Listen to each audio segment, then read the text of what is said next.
तो dear fellows ऐसा करते हैं कि कुछ एक्सरसाइजेस कर लेते हैं अपने क्विज की प्रिपरेशन के लिए। Let's get started. सबसे पहले हमारे पास क्वेश्चन है कि TypeScript allows developers to add dash to JavaScript, कि टाइपस्क्रिप्ट डेवलपर्स को अलाउ करती है कि वो अपने जावास्क्रिप्ट में क्या ऐड कर सके। तो हमें पता है कि हमें जावास्क्रिप्ट से टाइपस्क्रिप्ट में आने की रीजन ये थी कि वहां पे हमें टाइप्स की जो है ऐसा मेंशन नहीं था कि हम कोई टाइप्स दे सकें जावास्क्रिप्ट में। हम चाहे जो मर्जी वेरिएबल लेते थे और उसके अंदर जो डाटा मर्जी डालते थे। तो टाइपस्क्रिप्ट ने हमें क्या दिया है, डेवलपर को क्या अलाउ किया है कि ऐड कर लो अपने पास टाइप्स। तो डेफिनेटली हमारे पास यही होना चाहिए कि हमें ऐड, इसको आंसर देखते तो add types we are correct. अब चलते हैं दूसरी एक्सरसाइज की तरफ और देखते हैं कि वहां पे क्या क्वेश्चन है। JavaScript is a dash typed language. JavaScript जो है dash type language, JavaScript definitely loosely type language थी जिसकी वजह से हम टाइपस्क्रिप्ट लेके आए हैं। तो आई होप सो कि ये लूजली होगा। Let's check it. और ठीक है, नेक्स्ट अप एक्सरसाइज की तरफ चलते हैं जहां पे देखते हैं कि हमारे लिए कौन सा क्वेश्चन मौजूद है। तो वो कहता है कि the TypeScript compiler can be configured with which file. कि टाइपस्क्रिप्ट को जब हम अपने पास लेके आते हैं उसके कंपाइलर को, तो वो कौन सी फाइल में कॉन्फ़िगरेशन हमारे पास होती है जिसकी वजह से टाइपस्क्रिप्ट का कंपाइलर आता है। ये हमारे लिए बहुत इजी चीज है। हम जो है ts config, यही था ना, ts config.json, इसको लेके आते हैं तो कॉन्फ़िगर हो जाता है TypeScript compiler. It's okay. Next question की तरफ चलते हैं और नेक्स्ट क्वेश्चन है हमारे पास, there are two main ways to TypeScript assigns a type. के टाइपस्क्रिप्ट में टाइप्स असाइन करने के दो तरीके होते हैं।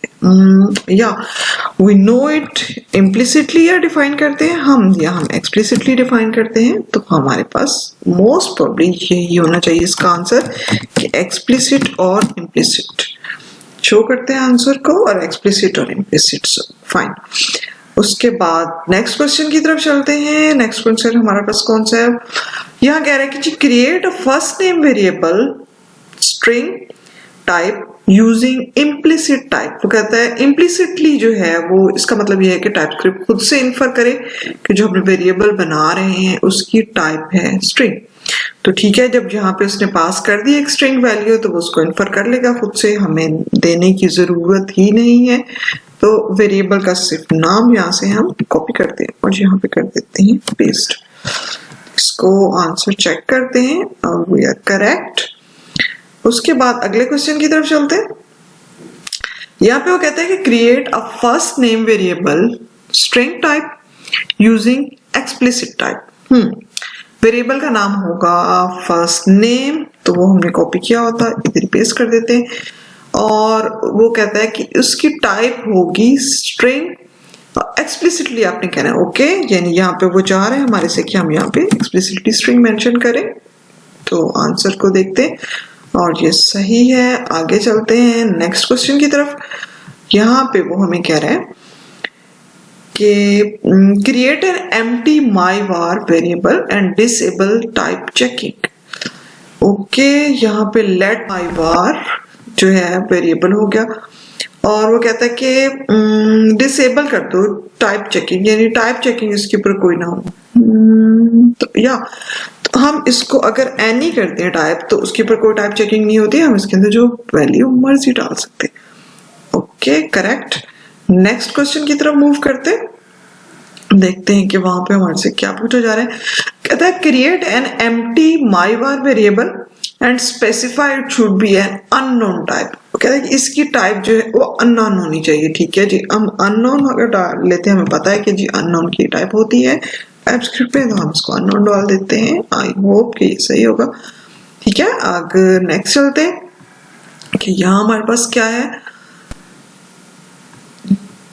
प्रिवेंट द अरे फ्रॉम बीइंग चेंज्ड। एक अरे बनाइए कॉन्स्ट नेम की और जो है उस नेम की अरे है स्ट्रिंग, यहाँ पे उसने दे दिया है कि ये एक स्ट्रिंग होगी और ब्रैकेट देख के हमें पता चल रहा है कि ये एक अरे है। ठीक है, वैल्यू भी स्ट्रिंग उसने पास कर दी है वो कहता है किसी तरीके से आप इस अरे को प्रिवेंट करें कि चेंज ना हो सके। तो हमें पता है कि जब हम अपनी फाइल्स को जो है प्रिवेंट करना होता है कि चेंज ना हो सके तो हम यूज करते हैं रीड ओनली। तो हम यहाँ पे भी रीड ओनली यूज करेंगे, तो I hope so will be correct. उसके बाद नेक्स्ट टपल से रिलेटेड एक हमारे पास क्वेश्चन है, वो कहता है कि the order of values types doesn't matter for tuples. No, ये ऐसा नहीं होता, टपल्स में ऑर्डर मैटर करता है कि किस ऑर्डर में हमारी वैल्यूज हैं, तो आई होप सो कि ये फॉल्स ही होगा। उसके बाद नेक्स्ट अगला क्वेश्चन देखते हैं, ये भी टपल से रिलेटेड है। वो कहता है कि define our tuple as string and boolean in that order, यानी स्ट्रिंग या बुलियन, यानी ऑर्डर इस तरह होना चाहिए कि पहला स्ट्रिंग हो, दूसरा बुलियन हो, इसी तरह से आई होप। तो इसको करते हैं स्ट्रिंग, अब इसी ऑर्डर में इसको यहाँ पे पेस्ट कर देते हैं, ठीक है, स्ट्रिंग एंड बुलियन सेकेंड। इसको भी कॉपी करते हैं और यहाँ पे कर देते हैं पेस्ट, तो ऑर्डर हमारा यही होगा, string boolean we are correct. अब नेक्स्ट चलते हैं नेक्स्ट एक्सरसाइज की तरफ, जो कि है ऑब्जेक्ट टाइप्स का क्वेश्चन होगा। इसको लेट्स एनेबल करते हैं और हमारे सामने ये क्वेश्चन आया है, वो कहता है कि add the correct types for the object below. कहता है कि यहाँ पे आप करेक्ट टाइप्स यहाँ पे मेंशन करें, यानी ये जो इस ऑब्जेक्ट में है। तो हमें कैसे पता चले, कहाँ से देखें, क्योंकि यहाँ पे उसने वैल्यू पास कर दी है। उसने कहा टाइप होगी टोयोटा, यानी ये स्ट्रिंग है, और मॉडल है करोला, ये भी स्ट्रिंग है, ईयर है 2009, ये नंबर है। तो यहाँ पे हम करते हैं स्ट्रिंग और मॉडल भी स्ट्रिंग और ईयर 2009, इट मीन्स कि it's a number. Let's check it, it's correct. अब नेक्स्ट क्वेश्चन की तरफ चलते हैं। Specify that the second property called model should be optional. Const car है ऑब्जेक्ट और उसकी टाइप पहली है स्ट्रिंग, दूसरा उसने कहा कि यहाँ पे आपने मॉडल को जो है वो ऑप्शनल करना है। ओके, टाइप होगी स्ट्रिंग, इधर मॉडल जो है स्ट्रिंग डाल दिया है इसने, लेकिन कहता है कि ये कंपल्सरी ना हो, ऑप्शनल हो। Okay, got it. तो हम इसको ऑप्शनल करने के लिए यहाँ पे क्वेश्चन मार्क डाल देंगे, तो ये हमारे पास अब ये ऑप्शनल वैल्यू होगी, ठीक है। ओके, अब नेक्स्ट मूव करते हैं और देखते हैं कि हमारे पास नेक्स्ट क्वेश्चन कौन सा है। लेट मी टेक इट, और इनम से रिलेटेड क्वेश्चन है और इसको हम देखते हैं कि ये क्या है। वो कहता है create N enum called my enum with two constants, my first const and my second const with default values, ठीक है, यानी वैल्यूज कोई पास नहीं करनी और इनम बनाना है जिसका नाम है my इनम।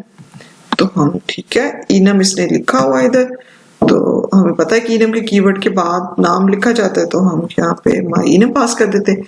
वो कहते हैं दो कांस्टेंट बनाने हैं, my first const और माई सेकेंड कॉन्स्ट, और डिफॉल्ट वैल्यूज देनी ही नहीं, डिफॉल्ट रखनी है, ठीक है। हमारा फर्स्ट कॉन्स्ट हो गया और उसके दूसरा कौन सा मांगे उसने जी, माई सेकेंड कॉन्स्ट। तो हम इसको यहाँ पे पास कर देते हैं माई सेकेंड कॉन्स्ट को, और करेक्ट आंसर चेक करते हैं, सही है। अच्छा, अब हम मूव करते हैं नेक्स्ट क्वेश्चन की तरफ और देखते हैं कि उसमें हमारे से क्या पूछ रहा है।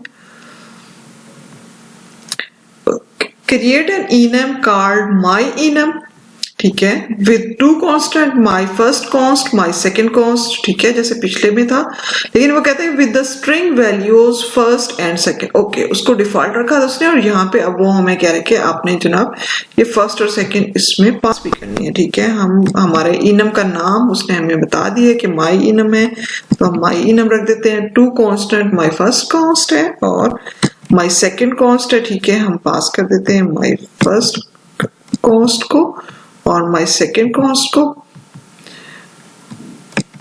और उसके बाद हम इसमें वैल्यूज उसने कहा जी फर्स्ट और सेकेंड है, तो हम यहाँ पे कर देते हैं फर्स्ट और सेकंड वाली में हम कर देते हैं second. I hope it will B okay. सही है। अब अगले क्वेश्चन की तरफ चलते हैं जो एलियास और इंटरफेसेस से रिलेटेड है। और create a type alias for a string called car type. वो कहता है एक टाइप एलियास बनाना है, स्ट्रिंग के लिए बनाना है, जिसको कार टाइप का वो नाम दे रहा है। ठीक है, कार टाइप उसने यहाँ पे लिखा हुआ है और टाइप एलियास बनाना है। इसका मतलब है कि हमें टाइप का कीवर्ड यहाँ पे यूज करना होगा और इज इक्वल टू उसने कहा है फॉर अ स्ट्रिंग के लिए होना चाहिए। ओके, स्ट्रिंग के लिए होने चाहिए तो हम यहाँ पे स्ट्रिंग मेंशन कर देते, उसको देखते हैं आंसर सही ही है। अब नेक्स्ट क्वेश्चन की तरफ चलते हैं। लेट्स सी, कहता है create an interface called my interface, okay, with the property my props as a string. Okay, पहली बात वो कह रहा है क्या करना है, एक इंटरफेस बनाना है। हमें पता है जब हमने कोई इंटरफेस बनाना होता है तो हमने उसके लिए कीवर्ड यूज करना होता है माई इंटरफेस, सॉरी इंटरफेस। और नाम उसने हमें कहा है कि दो जी माई इंटरफेस का, तो हम दे देंगे जी माई इंटरफेस। और प्रॉपर्टी उसने कहा है कि जी माई प्रॉप्स, ठीक है जी, हम माई प्रॉप्स डाल देते हैं। और उसकी टाइप होनी है उसकी स्ट्रिंग, तो ठीक है जी, हम स्ट्रिंग यहाँ पे मेंशन कर देते हैं। ठीक है, उसकी रिक्वायरमेंट सारी ऑलमोस्ट पूरी हो गई। आंसर देखते हैं।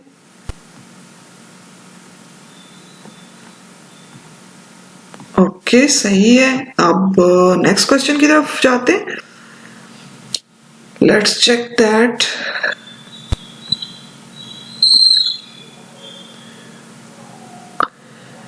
कहता है एक्सटेंड करना है माई इंटरफेस को, ये एक माई इंटरफेस यानी एक इंटरफेस है जिसका नाम माई इंटरफेस है, उसको एक्सटेंड करना है फ्रॉम लास्ट एक्सरसाइज, जो पिछली एक्सरसाइज में हमने बनाया था एक interface, and add a property my X prop as a number. थोड़ा कॉम्प्लिकेटेड लगे। एक्सटेंड करना है माई इंटरफेस का इंटरफेस। ओके, एक्सटेंड करने के लिए हमें पता है कि हम एक्सटेंड का कीवर्ड यहाँ पे यूज करते हैं, तो हम सबसे पहले ये काम कर लेते हैं, एक्सटेंड कर लेते हैं। किसको एक्सटेंड करना है, माई इंटरफेस जो हमने लास्ट बनाया था वो कह रहा है उसको एक्सटेंड करना है। ठीक है, हमने माई इंटरफेस को एक्सटेंड कर लिया, ये बात उसकी पूरी होगी। और उसने कहा add a property my X prop. ठीक है, हम यहाँ से कॉपी कर लेते हैं माई एक्स प्रॉप को, यहाँ पे डाल देते हैं। और ये होना है, वो कह रहा है कि एज ए नंबर हो। ठीक है जी, हम यहाँ पे नंबर डाल देते हैं। अब हमारे पास ये एक मिसिंग है, यहाँ पे क्या आना चाहिए, हमें पता है कि ये भी इंटरफेस ही है, एक्सटेंड कर रहा है इसको, तो ये इसको इंटरफेस का हम यहाँ पे डाल देंगे कीवर्ड, तो हमारा ये हो जाएगा complete. Let's check the answer, इस सही है। उसके बाद हम नेक्स्ट मूव करते हैं, तो हमारे पास देखते हैं कि कौन सा क्वेश्चन है। Specify that the parameter my_var for the function can be either string or number, यानी या स्ट्रिंग हो सकता है या नंबर हो सकता है। Okay, got it. फंक्शन है माई फंक, उसके अंदर माई वार है पैरामीटर। ठीक है, पैरामीटर का नाम इसने लिख दिया है। हमारे से क्या करने के लिए कह रहा है कि ये आइदर स्ट्रिंग हो सकता है या नंबर हो सकता है। ओके, हमें पता है कि हमें यहाँ पे स्ट्रिंग और के लिए हम पाइप यूज करते हैं, और हम यहाँ पे नंबर। ओके, तो स्ट्रिंग या नंबर दोनों में से कुछ भी हो सकता है इसमें, करेक्ट। उसके बाद नेक्स्ट मूव करते हैं नेक्स्ट क्वेश्चन की तरफ। लेट्स सी, वो कहता है create a function that returns a string learning is fun. ठीक है, रिटर्न क्या कर रहा है, लर्निंग इज फन। ठीक है, with the return type explicitly defined, जिसमें आपने रिटर्न टाइप को एक्सप्लिसिटली डिफाइन करना है।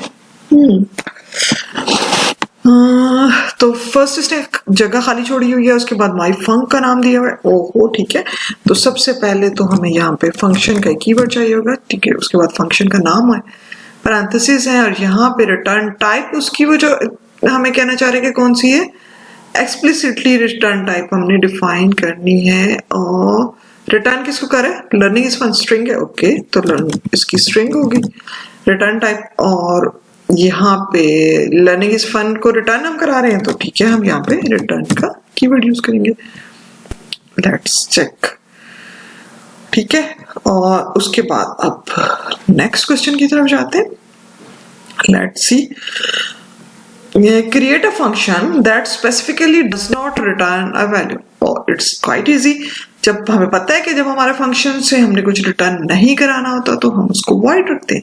तो फर्स्ट चीज जिसने हमारी एम्प्टी स्पेस छोड़ी है वहां पे हमसे ये एक्सपेक्ट कर रहे हैं कि जी हम फंक्शन का कीवर्ड डालें और रिटर्न टाइप कुछ भी रिटर्न नहीं होना, तो हमें पता है कि हमें void रखना है इसको, और इसको चेक करते हैं और वी आर करेक्ट।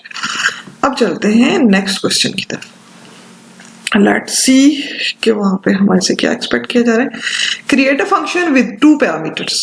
2 पैरामीटर्स जो है myvar1 एंड myvar2, और दोनों जो है वो स्ट्रिंग की टाइप के होंगे।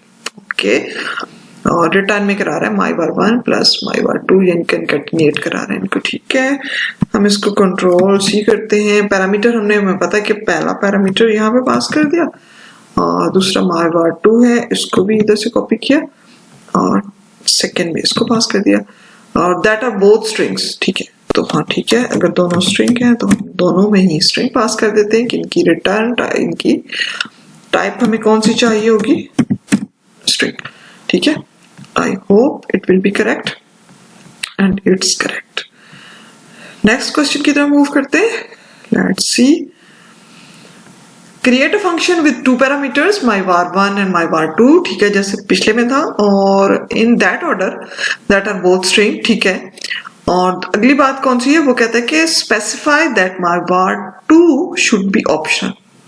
सही हो गया, यानी हमने myvar1 और myvar2 दो यहाँ पे पैरामीटर पास करने, यहाँ से हम कॉपी करते हैं, कंट्रोल भी करते हैं, myvar1 हो गया, और यहाँ पे कंट्रोल भी करते हैं और 1 की जगह इसको जस्ट 2 देते हैं, myvar2 हो गया। और वो कहता है कि दोनों की टाइप जो होगी वो स्ट्रिंग होगी। Is it? तो हमने स्ट्रिंग कर दिया, और वो कहता है स्पेसिफाई करना है कि myvar2 शुड बी ऑप्शनल। ठीक है, myvar2 हमने जब किसी चीज को ऑप्शनल बनाना होता है तो हम एक क्वेश्चन मार्क डाल देते हैं उसके आगे। Let's see, we are correct.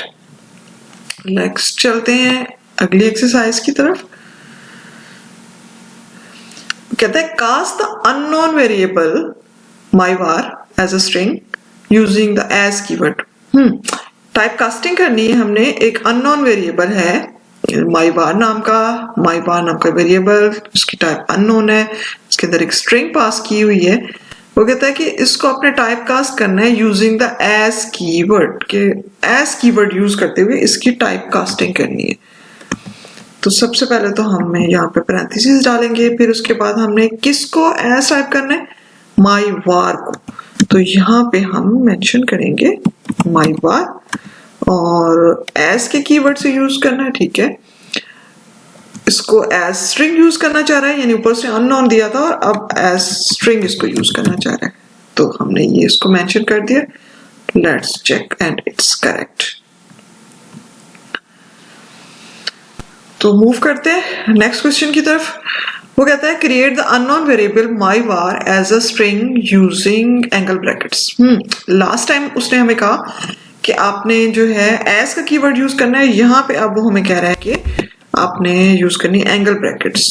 तो ठीक है, हम एंगल ब्रैकेट्स को यूज कर लेते हैं, और हम करना क्या चाह रहे हैं जी, हम स्ट्रिंग डालना चाह रहे हैं, हम इसको स्ट्रिंग कर लेते हैं। और किसको करना चाह रहे हैं, हम myvar को करना चाह रहे हैं, तो हम यहाँ पे myvar मेंशन कर देते हैं एंड वी आर करेक्ट।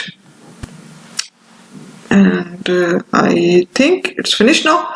तो आप इनकी प्रैक्टिस करें, कुछ और अपने पास से भी और क्वेश्चंस बना के करें।